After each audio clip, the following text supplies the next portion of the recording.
नमस्कार दोस्तों, परीक्षा ग्रुप यूट्यूब चैनल में आप सभी का बहुत बहुत स्वागत है, हार्दिक अभिनंदन है। दोस्तों, आज का टॉपिक है हमारा भारतीय परिषद अधिनियम 1892 और इसका मुख्य उद्देश्य क्या है हम यहाँ पे देखेंगे। जैसे कि यहाँ पे लिखा है मैंने, इसका जो प्रमुख उद्देश्य है विधान परिषदों का विस्तार और अधिक शक्तिशाली बनाने हेतु।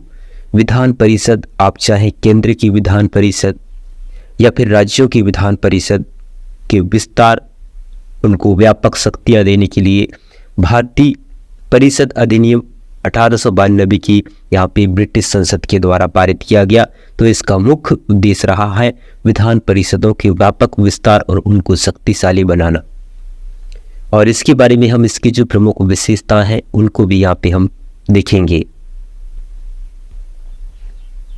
दोस्तों, यहाँ पे इसकी प्रमुख विशेषताओं को हम देखेंगे, बिंदुवार समझने का प्रयास करेंगे और यहाँ से ऐसे प्रश्न आते हैं कि कौन कौन से इनकी विशेषताओं में शामिल है या नहीं है।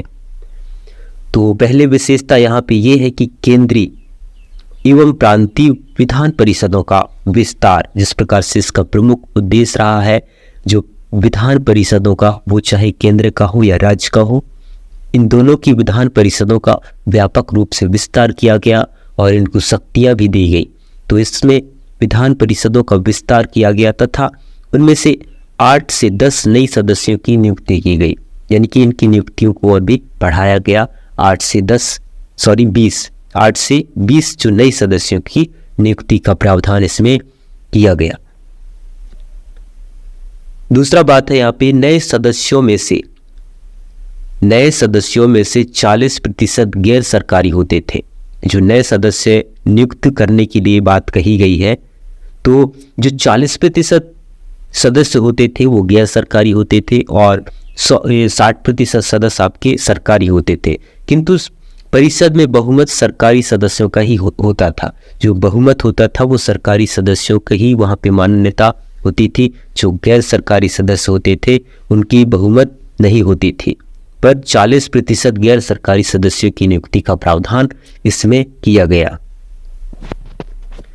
दोस्तों, आगे देखेंगे यहाँ पे हम लोग, जैसे कि विधान परिषदों को प्रश्न पूछने व बजट पर बहस करने का सीमित अधिकार होता था। बजट पर, ये बजट के किसी मुद्दे, बजट के मुद्दे को लेकर या फिर संसद में प्रश्न पूछने के लिए इनको सीमित अधिकार दिया गया था। आगे अगर देखें तो परिषद वायसराय को विधान परिषदों में वित्तीय विषयों, बजट आदि की विवेचना करने तथा प्रश्न पूछने के संबंध में नियम बनाने का अधिकार प्रदान किया गया था। एक समय ऐसा था, जिस प्रकार से हम अगर देखें तो गवर्नर जनरल को कहना चाहिए तो काफ़ी सारी ऐसी शक्तियाँ दी गई थी भारत में, ब्रिटिश भारत में।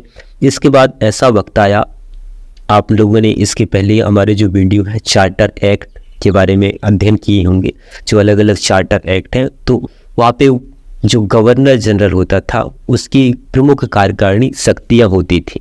तो इसी प्रकार से यहाँ पे वायसराय, जो भारतीय परिषद अधिनियम 1892 है, इसमें वायसराय कहना चाहिए तो एक प्रमुख शक्ति वाला व्यक्ति था और इसी के हाथ में सब कुछ था। कहने के मतलब यहाँ पे वित्तीय विषयों से संबंधित हो गया और बजट आदि की जो समीक्षा या विवेचना करना था और प्रश्न पूछने के संबंध में जो भी नियम अधिकार बनाने थे, ये इसी को बनाने थे। परंतु ऐसे नियमों पर परिषद भारत मंत्री की सहमति अनिवार्य थी और इन नियमों को बनाने के लिए वायसराय को ये मंत्रियों की सहमति अनिवार्य होती थी, यानी कि मंत्री उस पर सहमत होना ही चाहिए। इसके अतिरिक्त प्रांतीय विधान परिषदों में गैर सरकारी सदस्यों की नियुक्ति करने की शक्ति वायसराय को दी गई। जो 40% विधान परिषदों में गैर सरकारी सदस्यों की नियुक्ति का जो अधिकार है, जो शक्ति है, वो वायसराय को दिया गया इस अधिनियम के तहत। दोस्तों, यहाँ पे अगर हम देखें आगे तो इसके जो कहना चाहिए तो विशेषताएं, तो इसका जो अंतिम विशेषता है ये है, इस अधिनियम का सबसे महत्वपूर्ण प्रावधान चुनाव पद्धति को शुरुआत करना। जो चुनाव प्रणाली है, चुनाव पद्धति है, उसको शुरुआत करना इसका महत्वपूर्ण प्रावधान है। इस अधिनियम ने केंद्रीय और प्रांतीय विधान परिषदों में गैर सदस्यों के लिए सीमित और परोक्ष चुनाव प्रक्रिया का प्रावधान किया। इसमें चुनाव पद्धति का सबसे पहले शुरुआत हुई और इस अधिनियम के तहत जो दोनों विधान परिषदें हैं, केंद्र की विधान परिषद और राज्यों की जो प्रांतीय विधान परिषद है, उनमें गैर सरकारी सदस्य की नियुक्ति के लिए सीमित रूप से चुनाव प्रक्रिया का यहाँ पे प्रयोग किया गया। तो दोस्तों, ये था छोटा सा प्रयास मेरा भारतीय परिषद अधिनियम 1892 के इसमें कुछ महत्वपूर्ण जो विशेषताएं हैं और उसके मुख्य उद्देश्य क्या है हमने जाना।